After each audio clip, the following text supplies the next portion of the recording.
अक्टूबर, ये महीना ऐसा होता है ना जहाँ पर बच्चे सबसे ज्यादा बीमार होते हैं। यहाँ पे बच्चों को डेंगू भी हो जाता है, वायरल फीवर होता है, खांसी होता है, सर्दी जुकाम हो जाता है।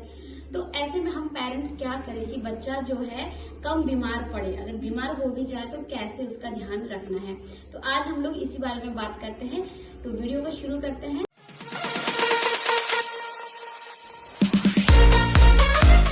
सबसे पहला काम आपको जो करना है, अभी आपका बच्चा बीमार नहीं है, एकदम स्वस्थ है, तो आपको तब से ही केयर करना है। ज्यादातर पेरेंट्स क्या करते हैं कि पहले वो पूरी तरीके से बच्चे को लापरवाह इन द सेंस की मतलब ज्यादा वो नहीं करते हैं कि बच्चे को कितना ही ध्यान दे, जितना भी ध्यान दे बीमार होता है, ऐसा कुछ नहीं है। तो सबसे पहले आपको बीमार होने से पहले ही बच्चे का ध्यान रखना है। बच्चे को खुली फर्श में आपको ज्यादा देर बैठने या फिर खेलने नहीं देना है, क्योंकि आजकल के घरों के टाइल्स या फिर पत्थर वाले घर होते हैं, तो ऐसे में ना सर्दी घुसने का चांस सबसे ज्यादा होता है बच्चों को। अगर बच्चा खेल भी रहा है, दिन भर चलता रहता है फर्श में, तो फिर बच्चे को हमेशा स्लीपर्स पहना करके रखे। इस टाइम पे बच्चे को बारिश में भीगने बिल्कुल नहीं देना है। पहले क्या होता था कि जुलाई के महीने में या अगस्त स्टार्टिंग के महीने में आप लोग बच्चे को बारिश में भीगने देते थे, उससे कोई असर नहीं होता था। अब सितंबर अक्टूबर का टाइम ऐसा होता है कि यहाँ पे बच्चे जल्दी बीमार हो जाते हैं, क्योंकि मौसम हल्का सा ठंडा होता है। तो बच्चे को बारिश में बिल्कुल भी भीगने नहीं देना है। थर्ड, आपको क्या करना है, बच्चे को हो सके तो फुल स्लीव के टी शर्ट पहनाना है। अगर मौसम थोड़ा सा ठंडा हो रहा है, बारिश का मौसम हो रहा है, या कहीं बाहर आप लोग स्कूटी में, बाइक में या फिर हवा में जा रहे हो, तो बच्चे को फुल स्लीव के टी शर्ट्स पहनाने हैं। फोर्थ, इस टाइम पे आपको बच्चे को शॉर्ट्स बिल्कुल नहीं पहनाना है, क्योंकि आप अगर शॉर्ट्स पहनाते हो तो बच्चा खुली फर्श में खेलेगा, वहां पे बैठेगा, तो बच्चे को सर्दी घुसने का चांस सबसे ज्यादा रहता है।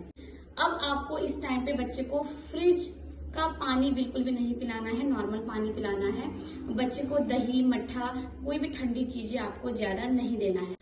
बड़ों के लिए तो नहीं, लेकिन बच्चों के लिए अब मौसम हल्का हल्का ठंडे का शुरू हो चुका है, इसीलिए बच्चे को आप लोगों को फैन के नीचे अब डायरेक्ट नहीं रखना है। अगर आप लोग फैन यूज कर रहे हो, फुल स्पीड में आपने पंखा खोला है, एसी खोला है, तो बच्चे को हमेशा रात को सुलाते समय आपको ब्लैंकेट, पतला सा ब्लैंकेट आपको जरूर ओढ़ाना है, क्योंकि बच्चों के लिए सर्दी का मौसम जो है ना वो शुरू हो चुका है। और यही टाइम होता है कि बच्चे इस टाइम पे काफी ज्यादा बीमार होते हैं, क्योंकि इस टाइम पे मौसम बदल रहा है, कभी सर्दी हो रही है, कभी गर्मी हो रहा है, कभी बारिश हो रहा है। तो ये मौसम जब चेंज होता है ना, तो बच्चे सबसे ज्यादा बीमार रहते हैं। इस टाइम पे आपको बच्चे को नहलाने के लिए गुनगुने पानी से, थोड़ा सा ज्यादा गर्म पानी से नहलाना है बच्चे को, क्योंकि मौसम तो वैसे ही ठंडा हो गया है, इसीलिए आपको मालिश भी जरूर करना है बच्चे को। अगर आप लोग मालिश करते हो रात को सोने से पहले या फिर दिन में करते हो, तो पैरों की तलवों की मालिश करना बिल्कुल मत भूलना, क्योंकि पैरों के तलवों से ही ज्यादा ठंड घुसता है बच्चों को, क्योंकि बच्चे दिन भर खेलते रहते हैं, फर्श में घूमते रहते हैं, तो उनके बैक में और फिर पैरों के तलवों में आपको मालिश जरूर करना है। अगला है, जैसे आप लोग बच्चे को मालिश करते हो, पहले आप लोग कोकोनट ऑयल से मालिश करते थे, अब आपको बच्चे के लिए सरसों का तेल आप लोग यूज कर सकते हो। डेली नहीं करना है, डेली करोगे तो मतलब बच्चे को घमौरी वगैरह भी हो सकता है, क्योंकि ज्यादा कड़ाके की सर्दी अभी आई नहीं है। तो कभी कभार जैसे मौसम ठंडा हो रहा है, बच्चे को जुकाम लग रहा है, बच्चे की नाक बह रही है, तो आप लोग रात को सोने से पहले बच्चे को हल्का गुनगुना करके सरसों का तेल छाती में, पैरों के तलवों में और बैक में मालिश करके अच्छे से सुलाइए। बच्चे का सर्दी जुकाम जो है वो सारा ठीक हो जाएगा। अगर बच्चे को सर्दी जुकाम लग चुका है, उसे जुकाम हो गया है, खांसी हो रहा है, तो फिर आपको बच्चे के पैरों के तलवों में विक्स लगाना है। रात को सोने से पहले विक्स लगा करके हल्का कॉटन का जो सॉक्स होता है ना, वो पहना करके सुलाना है। बच्चे की सर्दी खांसी एकदम से सही हो जाएगी। अगर आपको लग रहा है कि बच्चे को सर्दी जुकाम हो गया है, उसका नाक बह रहा है, क्योंकि बच्चे को जो सबसे पहला साइन होता है ना सर्दी लगने का, वो नाक बहता है।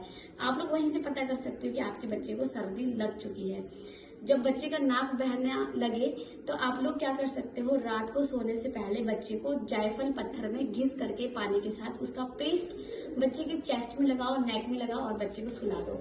अगले दिन 2-3 दिन लगातार करो, बच्चे का जो सर्दी जुकाम है वो एकदम सही हो जाएगा। तो आपको इस टाइम पे बच्चे को खुले फर्श में खेलने नहीं देना है, ठंडे में खेलने नहीं देना है, फुल स्लीव के कपड़े पहनाने हैं, शॉर्ट्स आपको नहीं पहनाना है, फैन, एसी जो है वो डायरेक्ट बच्चे के ऊपर नहीं पड़ना चाहिए। बच्चे की मालिश करनी है, पैरों की मालिश करनी है, तलवों की मालिश करनी है, बैक की मालिश करनी है। कोई भी ठंडा खाना या फिर फ्रिज का पानी, दही, मट्ठा, ये सब चीज आपको नहीं खिलाना है।